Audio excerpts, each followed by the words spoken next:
இன்னைக்கான வீடியோவில் பைத்தான் ப்ரோக்ராமில் வந்து பாய் குட்டிசியா ரவி அப்படிங்கிற வேர்டை வந்து ரவிசியா குட் பாய் அப்படிங்கிற மாதிரி ஸ்ட்ரிங்காக வந்து மாற்ற போகிறோம். இதுக்காக ஃபஸ்ட்டு வந்து பைத்தானில் வேர்டுங்கிற வேரியபிளுக்கு வந்து அந்த வேர்டை வந்து அசைன் பண்ணிடுறேன்.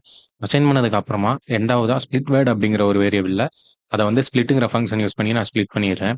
இப்போ ஸ்பிளிட் பண்ணதுக்கப்புறமா அதை வந்து நம்ம பிரிண்ட் பண்ணி பார்த்தோம்னா இந்த மாதிரி அரேக்குள்ளே வந்து ஒவ்வொரு வேர்டும் தனித்தனியாக இருக்கும். அப்புறமா கரெக்ட் வேர்டு அப்படிங்கிற வேரியபிளில் வந்து நான் ஸ்பிளிட் வேர்டு வேரியபிள் எடுத்து அதோட கீயோட வேல்யூ எடுக்கிறேன். தனித்தனியாக வந்து அந்த கீயோட வேல்யூ வந்து தனித்தனியாக அசைன் பண்ணி ஒவ்வொரு இதுக்கும் வந்து நான் இப்போ ஃபஸ்ட்டு 4ங்கிறது வந்து பார்த்தீங்கன்னா ரவிங்கிறது தான் வந்து 4th வேல்யூவாக இருக்கும். அதை வந்து கேபிட்டலைஸ் பண்ணிடுறேன்.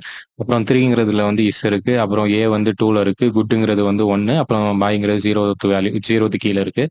அதெல்லாமே வந்து நான் லோயர் கேபிட்டலைஸ் அந்த மாதிரி வந்து ஒவ்வொரு வேரியபிளுக்கும் வந்து ஃபங்க்ஷனை யூஸ் பண்ணிட்டு லாஸ்ட்டாக வந்து அதை வந்து நான் பிரிண்ட் பண்ணி பார்த்தேன் அப்படின்னா எனக்கு வந்து கரெக்டான ஆன்சர் வரும். இந்த மாதிரி இன்ட்ரெஸ்டிங்கான பசில்ஸ் அப்புறம் ப்ரோக்ராமிங்ஸுக்கு வந்து யுகா பைட்ஸ் சேனலை வந்து சப்ஸ்கிரைப் பண்ணிக்கலாம்.